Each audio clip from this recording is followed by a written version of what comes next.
Nous allons enchaîner sur la 4e commission et conformément au règlement intérieur du Conseil de Paris, je vais donner la parole à son président pour 5 minutes, Monsieur Gauthier-Caron-Thibault.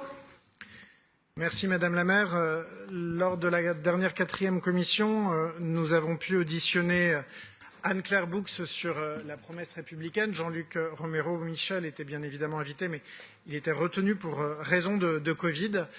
Pendant cette commission, nous en avons appris beaucoup plus sur cette mission qui a été confiée en décembre 2020 par la maire de Paris à nos 2 collègues pour transformer concrètement en acte de politique publique la réalisation de cette promesse républicaine. Au-delà de se payer de mots et de grands principes, l'objectif de cette mission a été d'identifier des champs d'action au sein desquels un renforcement de la politique municipale devait se faire pour contribuer dans les faits à l'égalité entre tous les Parisiens et les Parisiennes. C'est un travail d'1 an qui nous a été présenté, fruit de rencontres avec des acteurs et des actrices de tous les territoires parisiens, mais également avec des associations ou des personnalités qualifiées en lien avec la diversité populationnelle de la capitale et donc au fait de leurs problématiques. Il en est ressorti 5 grands champs sur lesquels la ville peut agir concrètement, soit pour servir d'exemple, soit pour renforcer l'accès aux droits, soit pour créer des droits nouveaux, soit pour garantir une pleine compréhension des devoirs de chacun. Ces champs sont l'emploi, le lien de confiance institution-habitant, la lutte contre les discriminations et la mémoire, l'accès aux droits, à la santé et à l'éducation, et enfin la garantie de la laïcité. Je ne vais pas citer l'intégralité des 14 axes prioritaires d'action qui nourrissent ces champs, mais permettez-moi d'en partager quelques-uns. Le CV anonyme pour les recrutements pour les directions de la ville de Paris, pour montrer aux entreprises que c'est possible. La création d'une commission de déontologie qui traiterait des mises en cause d'élus parisiens pour éviter les condamnations sans jugement et le sentiment d'enterrement.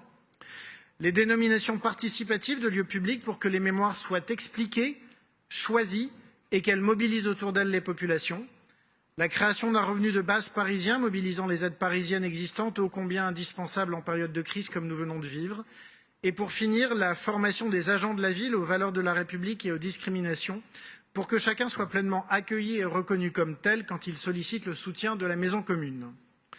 Cette audition nourrie d'échanges avec les commissaires de la 4e s'est conclue par les propos d'Anne-Claire Boux, nous confirmant que ce rapport ne resterait pas lettre morte et que chacune de ces mesures feront l'objet de mise en œuvre et de pilotage par les adjoints en charge des secteurs.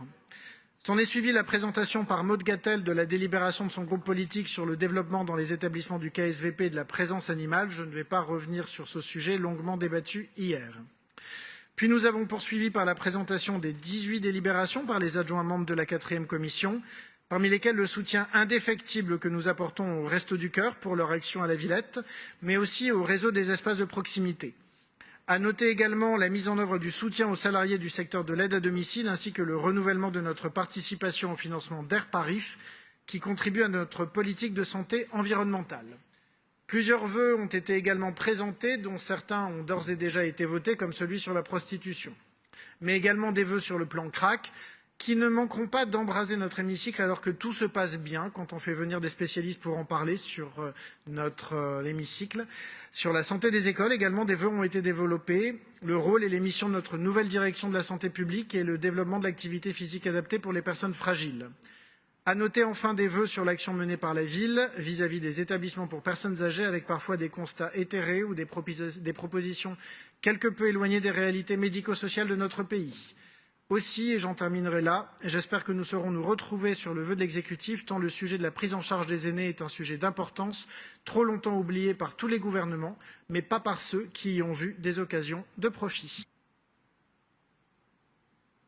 Merci à vous.